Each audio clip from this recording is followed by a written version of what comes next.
Good morning दोस्तों, स्वागत करता हूं करण जी के with revision. My self Rakesh Kumar. आज है 25 सितंबर। सबसे पहले बात करते हैं पिछले वीडियोस के रिवीजन के क्वेश्चंस की। First question of the revision 2020 के लिए 2020 के लिए आईजी नोबेल प्राइज़ पुरस्कार से किसे सम्मानित किया? इसका राइट आंसर होगा नरेंद्र मोदी जी। फिर बात करती हैं हाल ही में तमिलनाडु राज्य द्वारा कौन सी स्कीम शुरू की गई थी? इसका राइट आंसर होगा साइबर सिक्योरिटी पॉलिसी लॉन्च की गई, ब्लॉकचेन पॉलिसी लॉन्च की गई, एथिकल आर्टिफिशियल इंटेलिजेंस जो पॉलिसी है उसको भी लॉन्च किया गया। इसके तहत तमिलनाडु राज्य भारत का पहला ऐसा राज्य बना जिसने अपने यहाँ पर आर्टिफिशियल इंटेलिजेंस पॉलिसी को लागू किया। फिर बात करते हैं किस संस्था को उसके सभी उत्पादों के लिए ब्यूरो ऑफ इंडियन स्टैंडर्ड प्रमाण पत्र मिला? इसका राइट आंसर होगा HOCL। HOCL का full name Hindustan organic chemical limited है। ये इसकी जो एक यूनिट है वो केरला के अंदर सिचुएटेड है, इसीलिए उसको ये प्रमाण पत्र मिला है। फिर बात करते हैं राष्ट्रीय तकनीकी अनुसंधान संस्थान NTRO के प्रमुख के रूप में अनिल देशमाना जी को चुना गया है। फिर बात करते हैं हाल ही में किस बैंक के द्वारा महिला आत्मनिर्भरशील आंचनी योजना है जो SBI के द्वारा शुरू की गई? ये असम सरकार के द्वारा शुरू की गई है, असम राज्य में। फिर बात करते हैं राज्यसभा के सदस्य के रूप में अभी HD देवगौड़ा जी ने शपथ ली है। फिर बात करते हैं विश्व शांति दिवस जो है 21 सितंबर को मनाया जाता है। ब्रांडजेड के अनुसार कौन सी भारतीय संस्था ने सबसे ज़्यादा 75 मूल्यवान संस्थाओं में शीर्ष स्थान प्राप्त किया? इसका राइट आंसर होगा HDFC बैंक। फिर बात करते हैं नेक्स्ट क्वेश्चन की हाल ही में किस बैंक के द्वारा अपने ग्राहकों के लिए वीडियो KYC सुविधा शुरू की गई? इसका राइट आंसर होगा HDFC बैंक। फिर बात करते हैं हाल ही में किस राज्य द्वारा राष्ट्रीय जेनेरिक दस्तावेज पंजीकरण प्रणाली शुरू की गई? राइट आंसर होगा जम्मू एंड कश्मीर के द्वारा। किस देश के साथ भारत ने पहली सीधी कार्गो नाव सर्विस शुरू की? मालदीव्स के साथ। भारत के किस भाग में डेस्टिनेशन नॉर्थ ईस्ट 2020 जो त्यौहार है फेस्टिवल मनाया जाएगा? वो नॉर्थ ईस्ट जो है इंडिया का पार्ट उसमें मनाया जाएगा। फिर बात करते हैं हाल ही में इटालियन ओपन का खिताब किसने जीता? इसकी जो मेल कैटेगरी है उसके अंदर नोवाक जोकोविक ने जो कि सर्बिया के रहने वाले, और सिमोना हेल्प जिसने वुमेंस कैटेगरी के अंदर जीता है जो कि रोमानिया की रहने वाली है। फिर बात करते हैं बिहार में घर तक फाइबर स्कीम किसके द्वारा शुरू की गई? नरेंद्र मोदी जी के द्वारा। फिर बात करते हैं हाल ही में बिभू रंजन चौधरी की मृत्यु हो गई, वो कौन थे? एक म्यूजिशियन थे। फिर नेक्स्ट क्वेश्चन की बात करते हैं आरोग्य मंथन 2.0 की अध्यक्षता किसने की? डॉक्टर हर्षवर्धन सिंह जी ने की। फिर बात करते हैं हाल ही में किस राज्य द्वारा टिहरी झील पर साहसिक पर्यटन को बढ़ावा देने के लिए IDBP के साथ उत्तराखंड सरकार ने एक समझौता किया है? माली देश के अभी अल्पकालीन राष्ट्रपति के रूप में बाह नद्दाव जी को चुना गया है। और रबी की 6 फसलों में लगभग 50 से 300 रुपये की MSP के अंदर वृद्धि की गई है। फिर जो Brook Water golf club women championship है वो एशली बार्टी ने जीती जो कि ऑस्ट्रेलिया की रहने वाली है। ये फॉर्मर ऑस्ट्रेलियन क्रिकेटर भी है और अभी हाल ही में टेनिस की प्लेयर है जो कि वर्ल्ड रैंकिंग में नंबर 1 है। फिर बात करते हैं किचन्स ऑफ ग्रेजुएटी के पुस्तक के लेखक विकास खन्ना जी है। हाल ही में आशालता वाबगंकर की मृत्यु हुई, वो एक एक्टर थी। और अंतर्राष्ट्रीय सांकेतिक भाषा जो मनाया गया है वो 23 सितंबर को मनाया गया है। ये थे कुछ रिवीजन के क्वेश्चंस। अब बात करते हैं आज की वीडियो के फर्स्ट क्वेश्चन की।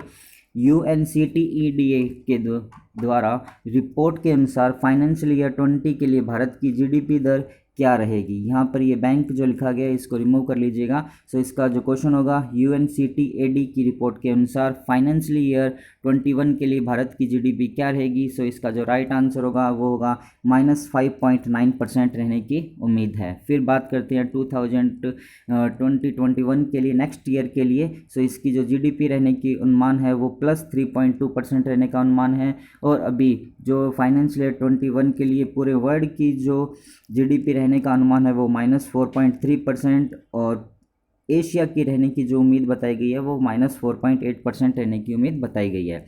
फिर यहाँ पर अपन बात करते हैं UNCTAD के फुल फॉर्म की। इसका जो फुल नेम है United nation conference on trade and development है।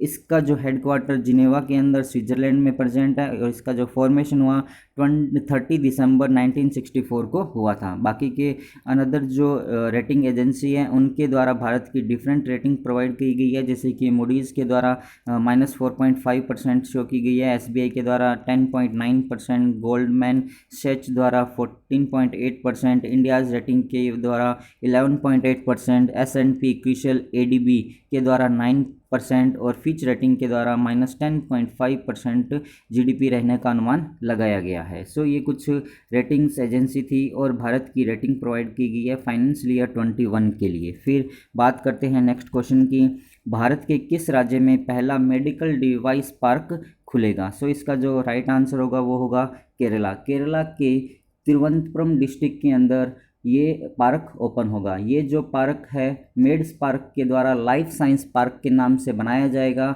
और ये जो पार्क है बेसिकली केरला का DST department of science and technology और जो Kerala state industrial development corporation KSIDC और इसी के साथ साथ Shri Chitra institute for medical science and technology के द्वारा परिकल्पित है, उनके द्वारा ये मनाया जाएगा। इसके अंदर जो मुख्य फोकस रहेगा वो हाई रिस्क हेल्थ डिवाइस जो सेक्टर है वहाँ पर उनको सर्विस प्रोवाइड करवाने का और उनको R&D में सपोर्ट प्रोवाइड करने का रहेगा। फिर बात करते हैं जो अनदर ऑप्शंस है उनकी, जैसे कि बिहार की बात करें तो बिहार में भारत के जो प्रधानमंत्री हैं उनके द्वारा फाइबर घर तक योजना शुरू की गई। उत्तराखंड की यदि बात करते हैं तो यहाँ पर पर्यटन को बढ़ावा देने के लिए उत्तराखंड गवर्नमेंट ने ITBP के साथ एक समझौता किया है। जम्मू एंड कश्मीर की बात करें तो यहाँ पर अरुण जेटली स्पोर्ट्स कॉम्प्लेक्स का भी उद्घाटन किया गया है।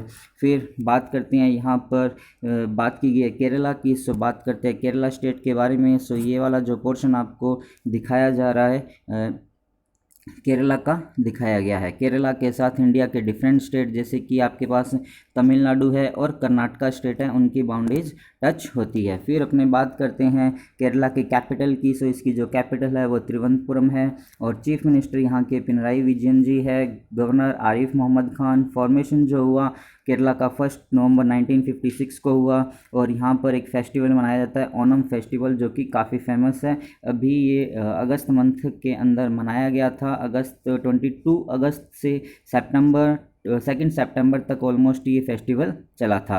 इस फेस्टिवल के अंदर वहाँ के लोगों का मानना है कि यहाँ के जो एक राजा थे महाबली वो वापस रिटर्न होकर आते हैं इसी दिन। फिर बात करते हैं यहाँ के जो डांस है, काफ़ी फेमस डांस है और एग्ज़ाम में बहुत बार पूछे जाते हैं, जैसे कथकली डांस हुआ, मोहिनीअट्टम डांस हुआ, कुडियट्टम डांस हुआ, ये बहुत यहाँ के बहुत ही फेमस डांस है। फिर बात करते हैं यहाँ के नेशनल पार्क सी। So Eravikulam national park, silent valley national park और पदमदुम शोला नेशनल पार्क यहाँ पर प्रेजेंट है। फिर बात करते हैं यहाँ की विधानसभा की सीटों की। सो 141 सीट्स, लोकसभा की 20 और राज्यसभा की 9 सीट्स यहाँ पर प्रेजेंट हैं। फिर नेक्स्ट बात करते हैं करंट न्यूज़ ऑफ केरला के बारे में। सो इंडिया की पहली जो फर्स्ट सोलर पावर फेरी है वो यहीं पर ओपन की गई और इसी को गुस्तफा ट्रेड अवार्ड से भी सम्मानित किया गया। ड्रीम केरला प्रोजेक्ट यहाँ पर स्टार्ट किया गया। फिर बात करते हैं वर्ल्ड का पहला इंटरनेशनल वुमेन ट्रेड सेंटर है जो केरला के कोझिकोड कैलिकट के अंदर ओपन हुआ है और यहाँ के लोगों को नेट की सुविधा, इंटरनेट की सुविधा प्रोवाइड करवाने के लिए के फोन प्रोजेक्ट स्टार्ट किया गया। कृषि विज्ञान केंद्र के द्वारा door to delivery fish scheme launch की गई। इंटरनेशनल सी फूड जो है वो भी कोची के अंदर हेल्ड हुआ था और इंडिया की पहली सुपर फैब लैब का इनॉग्रेशन केरला के अंदर हुआ। फर्स्ट जो CAA है उसका NTCO रिजोल्यूशन पास करने वाला पहला स्टेट बना। इंडिया का पहला कोविड-19 पेशेंट भी केरला के अंदर आया। फिर बात करते हैं यहाँ पर digital literacy drive I am also digital एक स्कीम लॉन्च की गई है और यहाँ की जो पहली वुमन DGP है उसका नाम श्रीलेखा है और यहाँ की जो चिकित्सा मंत्री है के शैलजा, उनको यूनाइटेड नेशन के द्वारा सम्मानित किया गया और एक मैगजीन है टॉप थिंकर, उसके अंदर ये फर्स्ट पोजीशन पे रही थी। कोविड-19 की सिचुएशन के दौरान वहाँ पर की गई योजनाओं और उसकी सोच के लिए उनको वहाँ पर फर्स्ट पोजीशन पे रखा गया था। सो ये कुछ इन्फॉर्मेशन थी केरला के बारे में। फिर बात करते हैं नेक्स्ट क्वेश्चन की। बोगनविल देश के राष्ट्रपति के रूप में किसे चुना गया है? सो ये बोगनविल जो कंट्री है ये अभी हाल ही में निर्मित हुई है। इसके जो राष्ट्रपति है वो इस्माइली ट्रोमा को चुना गया है। फिर बात करते हैं जो अनदर ऑप्शंस हैं उनकी, जैसे कि बात करें अशिमी गोइता, ये वाइस प्रेसिडेंट चुने गए हैं। माली कंट्री के बाहनदाव, ये वहाँ के प्रेसिडेंट चुने गए हैं जो कि अल्पकालीन प्रेसिडेंट हैं। फिर बात करते हैं योशिहिदे सुगा जो कि जापान के प्रेसिडेंट प्राइम मिनिस्टर अभी चुने गए हैं। फिर बात करते हैं बोगनविल देश के बारे में। सो ये जो बोगनविल कंट्री है बेसिकली जो आपका साउथ पैसिफिक रीजन है उसके अंदर प्रेजेंट है। और जो ऑस्ट्रेलिया महाद्वीप है, ऑस्ट्रेलिया महाद्वीप के पास में एक पापुआ न्यू गिनी नाम से एक आइसलैंड है, उसी के पास में एक छोटा सा आइसलैंड है बोगियोनी वैली। सो इसकी जो कैपिटल है वो है बुका और यहाँ की जो करेंसी है पापुआ न्यू गिनी किना रखी गई है। अब इस कंट्री या इस आइसलैंड के बारे में बात करें तो ये जो आइसलैंड है यहाँ पर बहुत मात्रा में मिनरल्स प्रेजेंट हैं, ये इसकी मुख्य विशेषता है। फिर बात करते हैं नेक्स्ट क्वेश्चन की। सो यूनाइटेड नेशन एनवायरनमेंट प्रोग्राम के द्वारा भारत के लिए क्षेत्रीय राजदूत के रूप में किसे चुना गया है? सो इसका जो राइट आंसर होगा वो होगा खुशी चिंदालिया। ये गुजरात के सूरत की रहने वाली 17 ईयर ओल्ड गर्ल है। अब यदि अपने बात करते हैं यूनाइटेड नेशन एनवायरनमेंट प्रोग्राम का जो हेडक्वार्टर है वो नैरोबी केनिया के अंदर प्रेजेंट है और इसकी जो हेड है वो इंगर एंडरसन है। बाकी के ऑप्शन है यदि अपने उनकी बात करें जैसे एम नेत्रा तमिलनाडु की रहने वाली एक गर्ल है जिसको यूनाइटेड नेशन के द्वारा goodwill ambassador for the poor चुना गया। अर्चना सोरेंग की बात करें तो इन्हें यूनाइटेड नेशन के द्वारा 7 यूथ एनवायरनमेंट क्लाइमेट चेंज के लिए चुना गया है, एडवाइजरी ग्रुप के लिए चुना गया। उदित सिंघल की बात करें तो इन्हें यूनाइटेड नेशन के द्वारा जो सस्टेनेबल डेवलपमेंट जो गोल होता है उनके यूथ लीडर के रूप में चुना गया है। ये ग्लास टू सैंड के फाउंडर भी है। ग्लास टू सैंड के अंदर बेसिकली क्या होता है कि जो हमारी कांच की बोतल या ग्लास की जो बोतल्स होती है उनको मिट्टी के अंदर ये कन्वर्ट कर देते हैं। सो नेक्स्ट क्वेश्चन की बात करते हैं।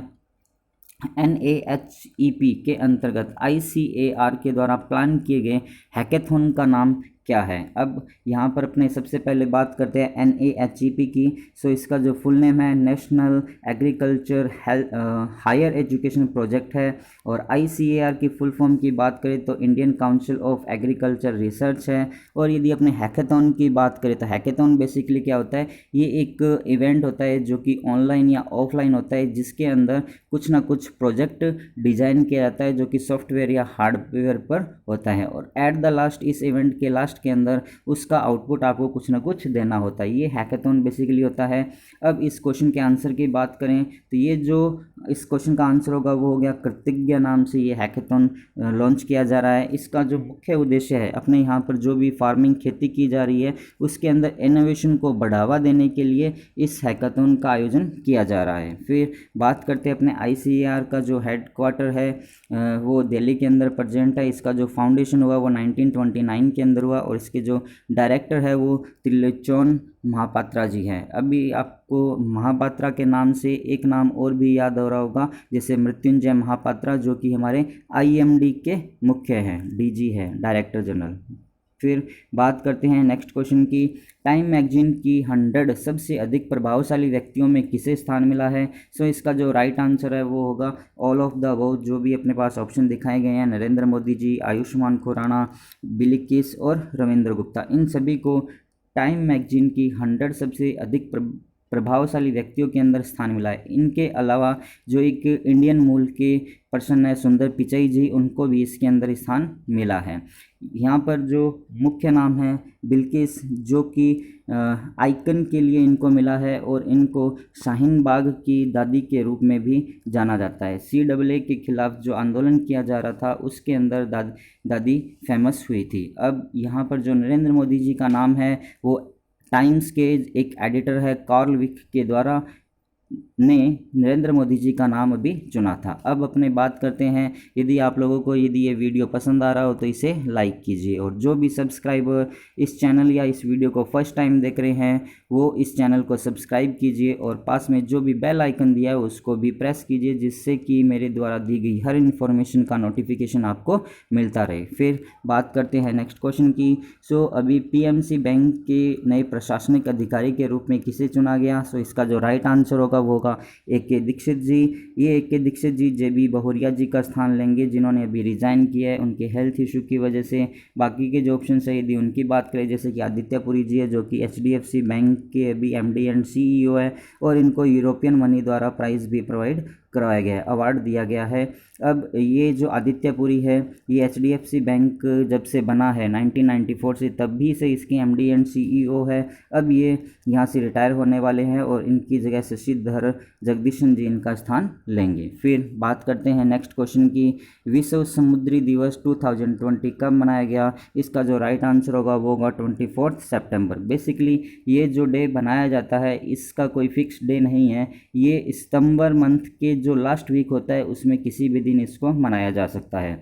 ये जो डे है बेसिकली इंटरनेशनल मैरीटाइम ऑर्गेनाइजेशन के द्वारा मनाया जाता है, और इसका जो हेडक्वार्टर है IMO का वो लंदन यूनाइटेड किंगडम के अंदर प्रेजेंट है। इसका जो फाउंडेशन हुआ 17 मार्च 1948 को हुआ, और इसके जो सेक्रेटरी जनरल है वो किटेक लिम है।